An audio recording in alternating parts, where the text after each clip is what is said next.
Hello.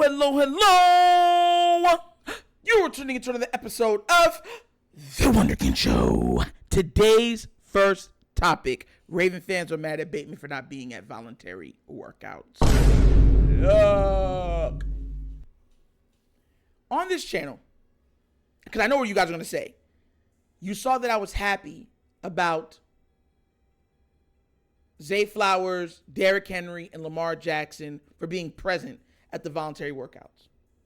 Everybody saw it. I was like, oh, yes, they're there. They're building, da. So I know that before y'all even try to do it, y'all going to be like, how are you not going to be mad at Zay for not being above, be happy everyone else is there? You got to understand something, and I always say this, and I've said this multiple times about this.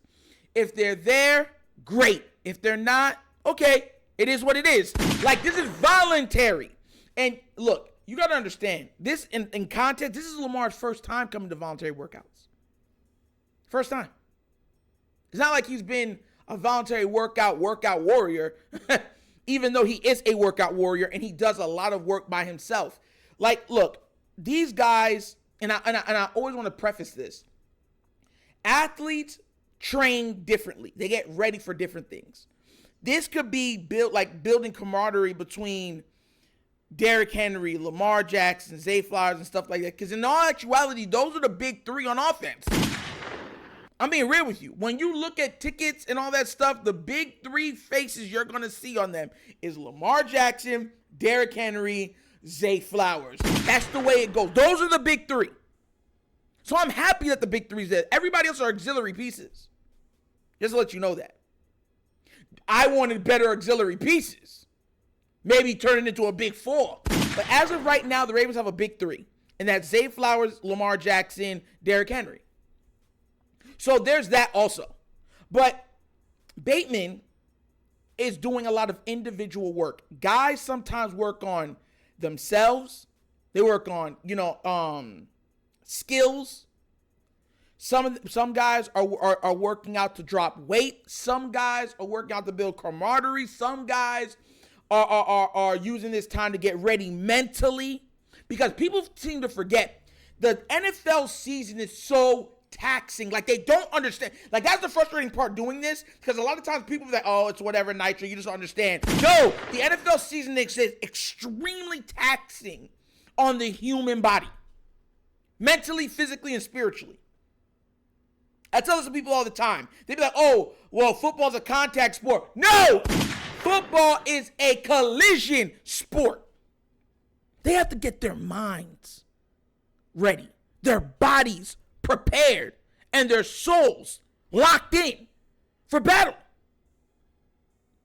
Because in that season, they're going to have concussions, contusions, bruises, breaks, torn ligaments.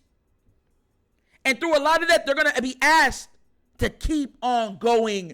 For the betterment of the team, you got to suck it up. So some guys get ready different ways. Some guys look at the seat. This is why I don't understand why fans be like, oh, he's not a volunteer. He's not bought in. Like, some guys need more time to get ready for the regular season in their way. That's why I'm not mad at Bateman. Now, do I wish he was there building more timing with Lamar, more trust with Lamar? Of course I do. But there's still time for that. Like, remember, you have voluntary, you have draft, and then you have about a month. And every year, Lamar does this every year. He'd be back down in Miami. I'm hoping I could go down there and chat with them a little bit. I'm hoping I get the opportunity to do that again. And they go down there, they train their butts off.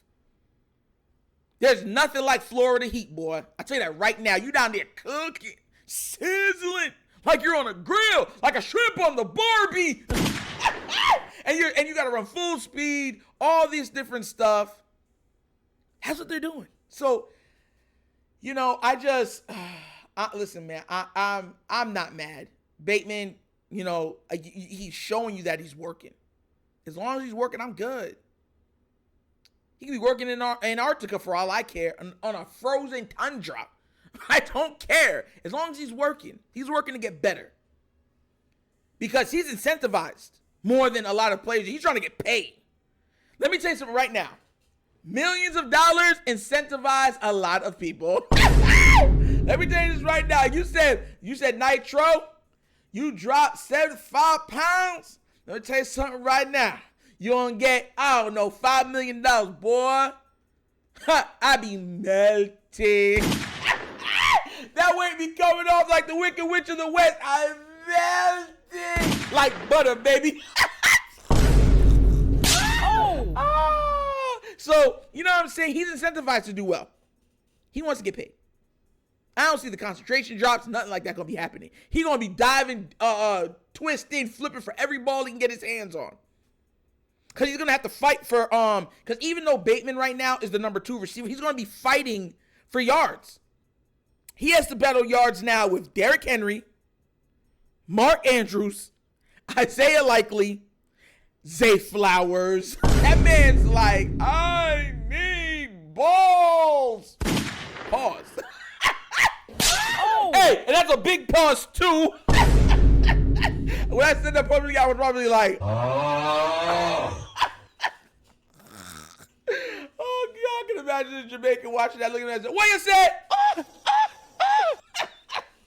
But no, for real though, these guys lock in differently. And I really do think Bateman's going to be locked in this year.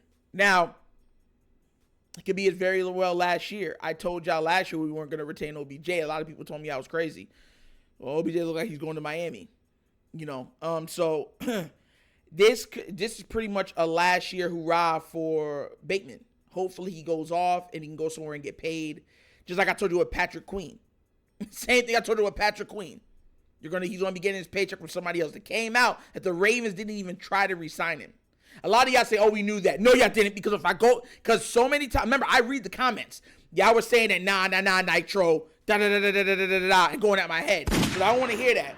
But like I said, everything's fine. Everything will work out. The draft is literally next week.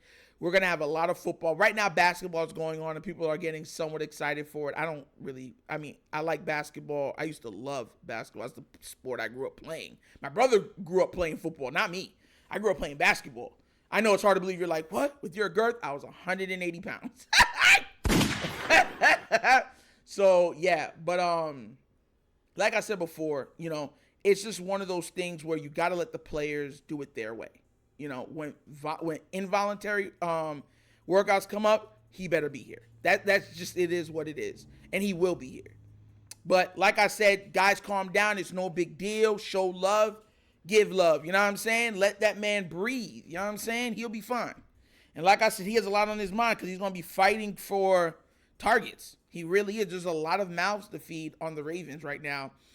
And even though I say there's a lot of auxiliary pieces and stuff like that, I wanted not a big 3. I wanted a big 4 at the minimum going into next season. But we got a big 3. That is Zay Flowers, Derrick Henry, and Lamar Jackson. So everybody else, I'm sorry. They're going to be fighting for scraps. That's including Mark Andrews. I don't care what y'all say. Oh, it's Lamar Jackson's favorite target. They don't work well with 2 tight ends. So Likely's going to be eating into Mark's shares. And so is Kolar. And on top of that, Zay is also too. And they might use Derrick Henry out of the backfield a lot as a receiver. Getting him into the screen game and stuff, like getting his big body moving down the field, which eats into his targets also. That's what I'm saying, bro. Most of those other guys are auxiliary right now. The big 3 is who I just said. So just keep calm, you know what I'm saying? But what do you guys think? Do you agree with me or do you agree with everybody else? Are you mad at Bateman? Are you okay with Bateman? Are you saying he should be there? Or are you saying there's no big deal if he's not there? Let me know what you think down in the comment section, all right? But as always, that's the episode of The Wunderkind Show. Thank you for watching. Y'all know how we get down. We have fun and we laugh, but everything we talk about rooted in what? Facts and truth. Please do remember, like, subscribe, hit that notification bell, and leave a comment. You know I love the comments. And if you have not done so already, check out the Wunderkind Show's Patreon. Yes, 3 tiers of content in this way of your consumption. Give it a look, give it a try. Let me know what you think. And if you'd like to donate to this channel, help out with equipment and such stuff like that, bottom of the screen, QR code. QR codes to a Cash App. The Cash App's located also in the description of every video that we do. And the name of it is The Wunderkind Show. Super easy. Well, once again, it's The Wunderkind Show. This is your host, Nitro, signing off. And as always, you know my slogan. Peace. And I am out of here. Huh? Yerp! Finish him, Daddy. Ah!